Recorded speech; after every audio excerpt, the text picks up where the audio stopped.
Hey everyone, Andy Raffel from eTeknix.com, and with the launch of the RTX 3080 and consequently what's coming up with the RTX 3090, there's been a lot of comments, and some of them, well, they're quite salty.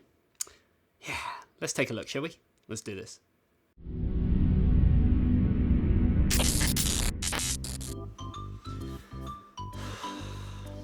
I wish these files would transfer faster. Come on! Whoa, is that the FireCuda 510 NVMe drive with its blistering fast speeds of 3450 megabytes a second read, 3200 megabytes a second write, and capacities of up to 2 terabyte? I can have these files transferred in no time. And if I'm looking for the ultimate performance, I could even get the 4th generation FireCuda 520. I better check the link in the description to find out more details. So as I mentioned at the start of this, there's been a lot of talk, and I think mainly it's down to people either being frustrated that there's no stock of the 3080s, they haven't managed to get it, and they're just kind of lashing out.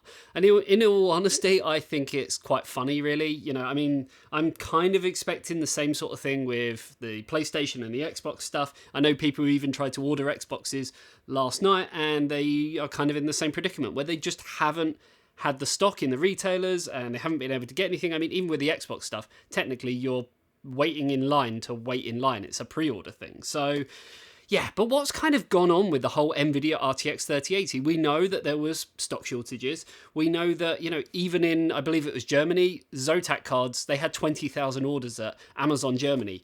I mean, Amazon UK didn't even list any of the 3080 cards. But it's just tried, I don't know, it's kind of allowed a new era of internet trolls, especially on YouTube, to come along and, I don't know, maybe vent their anger and their frustration, and mainly towards me. Now, I don't want this video to sort of, you know, be like a sympathy, Andy, you know, are you okay? I'm perfectly fine.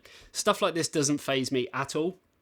If anything, if you've been on our social media platforms like Twitter and Facebook, you will know that I've kind of been kind of trolling them back, if that makes sense. Screenshotting what's going on YouTube, and then putting it onto Twitter and Facebook and basically having my own little say-so about it. So I wanted to go through some of them today, just so we can all have a little bit of a laugh. This is meant to be lighthearted. I'm probably going to get trolled for this in the comments, and frankly, again, I don't care. So let's start with the first one. Yeah, this actually came about today. As you got a free sample, you don't want to lose that privilege, which reflects in your reviews. I mean, my reply to that was, what the f*** are you talking about? I literally have no idea what you mean by that. I mean, we've all heard of this whole privilege for being a certain colour, privilege for having, you know, sort of being born into a family with a silver spoon in your mouth, all that kind of stuff. But apparently I am privileged as a reviewer. Well, I want to sort of be completely honest. I spent easily, and I'd actually have to calculate because I'm probably way off, it's probably more, well in excess of 150 plus hours testing the 3080 cards, the 3090 cards, other older generation cards to compare. And I'm not even finished. At the day of filming this, which is Tuesday the 22nd, the 3090 is launching in 2 days. And yeah, I'm still in a boat where I've got to test other stuff. Some of the stuff hasn't even arrived yet. That's Titan RTX, Titan X Empire Edition, so Pascal, and all that kind of stuff to bring this content to you. I can honestly say that if I could have spent that time doing other content and making money to buy that card myself, I probably would have done that, because I wouldn't have had to deal with all the flack of, you know, having privilege. How dare I? No chance you get these frames in Ghost Recon Breakpoint, I call bullshit. So yeah, my comment back was, you'd be wrong. I'm happy to send over a screenshot tomorrow if you like. So when it comes to testing, and we don't really delve into how we test that often, so maybe this needs to be cleared up. When we test, and we've tested multiple things, so multiple cards. So we've got the Zotac 3080, the Asus 3080. I've got videos on both of these, go check them out. We also did the MSI Gaming X Trio. That's not here, because, sorry, my privilege wasn't privileged enough. MSI actually took that card back to send it to someone else. So, basically, when we do our testing, once we've tested one card, we kind of have a rough idea as to where that card's going to be placed, especially based on NVIDIA saying this is going to be X times faster than the 20 whatever series, or this series, or that card. So when we actually come to test it, we kind of know roughly where it's going to be ending up. Then, when we go to test the second card of that series, so we've already done a 3080, we move on to another one, that's when we kind of look at it and say, okay, the clock speed on this one is a little bit faster than this one, so we're probably expecting a few more frames. And when we get that result, we think, okay, great, but we test again. And we do the test 3 times, and we basically take an average of that. Once that's all done, happy days. If suddenly we get a result that is an anomaly, then we carry on with all of our testing and we go back to it. We mark it in our spreadsheet of something's not quite right here. And sometimes it's just a matter of running it again and it works fine. Games glitch and things like that. Sometimes we have to actually restart the computer and then it works fine. Sometimes we have to reinstall drivers. Sometimes we have to reinstall the whole thing.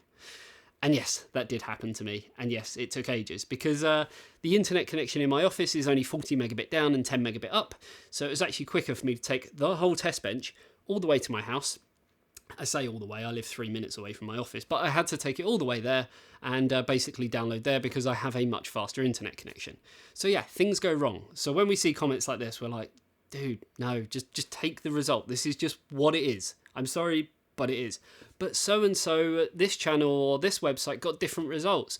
Yes, they were using a completely different test bench. If we were using Intel, we would have got higher frame rates. We used AMD. We have a video on why we've done that. So yeah, next one.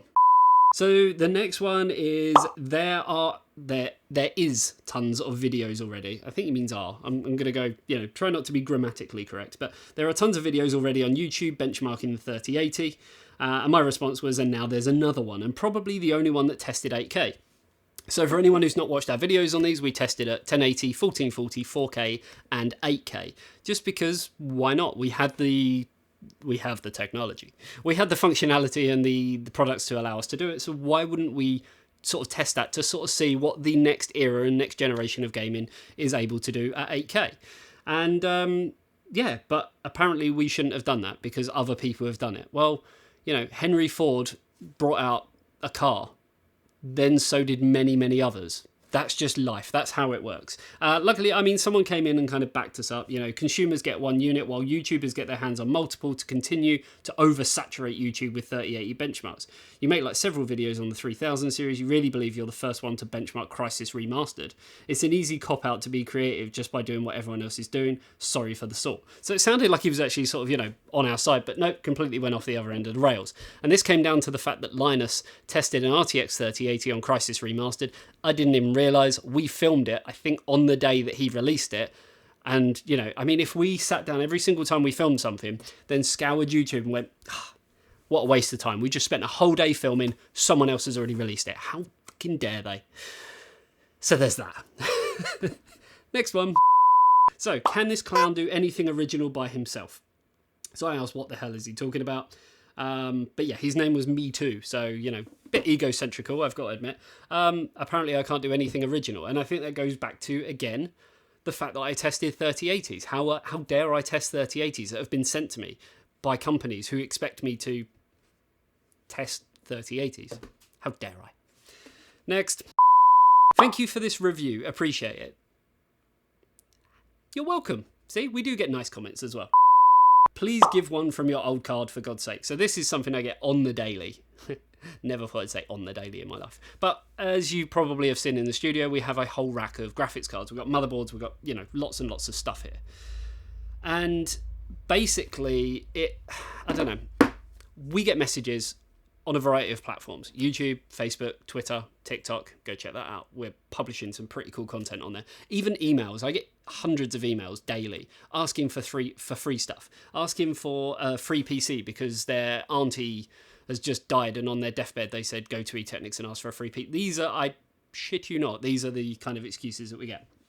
So, what is the point not to compare it to RTX 3080 Founders Edition? Well, we didn't get a Founders Edition, so yeah. And the funny thing is, someone backed us up here, literally didn't watch the first minute of the video. Yeah, the first minute of the video I explained, we are testing this card. We did not get a Founders Edition card from NVIDIA, therefore we will not have results for Founders Edition.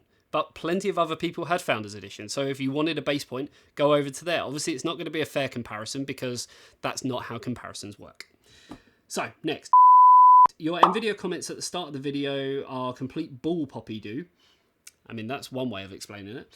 It's a giant NVIDIA con job, completely NVIDIA's fault. I remember why I unsubbed.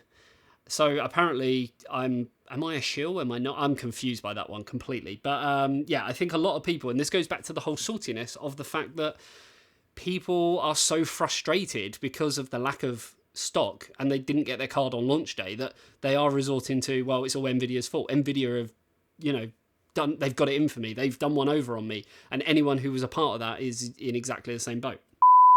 Nice to... Oh, sorry, I've got to get the beginning bit. Hopefully I've done that justice. Nice to see the I want it now culture gets a harsh reminder that patience is a virtue. I don't even know how to respond to that. Cheers for the vid, bro. I ordered one of these for price, looks, performance. I'm pretty happy about getting it. So, people are happy to have that patience. They're happy to wait. I'm saying it's a very, very small select amount of people, but yeah. This one's good. Who cares about performance? No one can buy them, so good game. Lucky to you tech tubers. I mean, we're not lucky. Like I mentioned earlier, I spent over 150 hours benchmarking this stuff. So it's taken me a long, long time. I wouldn't say lucky. I'd say I worked hard for it. That's just kind of how it is. This one was one of my personal favourites. Too bad unbiased testing showed the EVGA for the Win 3 beat this card. So my reply, a more expensive and higher clock card beat this one. Say it isn't so. And that's the funny thing. We had the MSRP card, the what was meant to be MSRP but now is all over the place because they after brought out a non-OC model and then said no, that's going to be MSRP, this one's going to be $50 more. Still great value for money. MSI was $750, EVGA for the Win 3 I think is even higher than that. It's literally like saying that a Ferrari is faster than a Volkswagen Golf. Of course it is. It's also more expensive. It is the most redundant moot point in the world pretty much. So that was a fun one. Alright, Asus have paid so many YouTubers to title their vids the best 3080 money can buy that it's become too obvious that it most probably isn't. So yeah, my response to that was I need to complain to someone at Asus because I've been paid all. I actually contacted Asus about this and I asked them where my money was and I didn't actually get a response. They actually liked my tweet though about it, so maybe it's coming. Maybe the check's in the mail, although we don't really do checks in this country that much anymore. Either way, I'm frustrated. If there's some money, I want it, and I want it now, because apparently, all us tech tubers drive around in Lamborghinis. I mean, there are a few who own Ferraris and stuff, but, they have much higher numbers than me. So there is that, but no, I can honestly, I can categorically say Asus did not pay me any money to write, word, speak anything favourable about this card. They didn't really tell me much about this card, apart from, here is a card, please test it. So there's that. Bad review at 8.15. This is 20% faster than the MSI 3080. What a joke. How did Asus pay you? So I said, they paid me lots. I've just ordered a Lambo. So did they? Didn't they? Maybe. The card runs cooler, so it boosts for a longer sustained period of time. It's simple, really. So the MSI actually ran 11 degrees hotter than the Asus TUF. So 61 degrees and 72 degrees, I think it was. Basically, that means that the Asus card was at a lower temperature for a longer amount of time, so consequently, it had that sustained performance for a longer amount of time. So hence why you are going to see in certain games and certain benchmarks, the results are going to go like this. For the most part, the faster card is going to win, but the one that can stay cooler can stay faster for longer, even if it's not as fast because it's not dropping down. It's really, really simple science and maths, and I'm sure Nvidia have got information on their GPU boost technology on their website. I definitely invite everyone to go and check it out. So we did get some nice comments. Paul Newman, you're on fire lately. Thank you very much. I appreciate it. I always get a lot of comments from him. You can kind of recognize certain people when you get comments, and a lot of them are on our Discord as well. Dope vid, bruh. I appreciate the insights on what's going on. Again, you're welcome. Smashing out the content recently, loving it. Really loving all the content you've been making about the RTX 3000 series. Keep up the great work. So not everyone is a bad egg. I honestly believe that people are frustrated, they are angry, they're salty. And that's maybe why we're getting these types of comments. And I know I'm not the only one. A friend of mine, Brian from BPS Customs, he's made it very clear on Twitter that he's getting the same sort of content, comments and stuff. And for the most part, yeah, we ignore them. I mean, me and Adam, the video guy, we sit here and we do laugh about these and joke about them. And like I say, I've screenshotted them and put them onto social media for everyone to see, because this is the stuff that we have to go through on the daily. So there you go, guys. I just wanted to make this video just so you guys could see kind of how ridiculous things can be. And we will resume normal video content after this one, probably by water blocking the 3080 Zotac and also having the 3090 content, of which we will have a live stream at 2 PM on Thursday as well. So definitely go and check that one out. Hopefully you enjoyed this video. If you did, you know exactly what to do. Leave me a salty comment. down below, and I'll see you in the next one. See you later, guys. Bye-bye.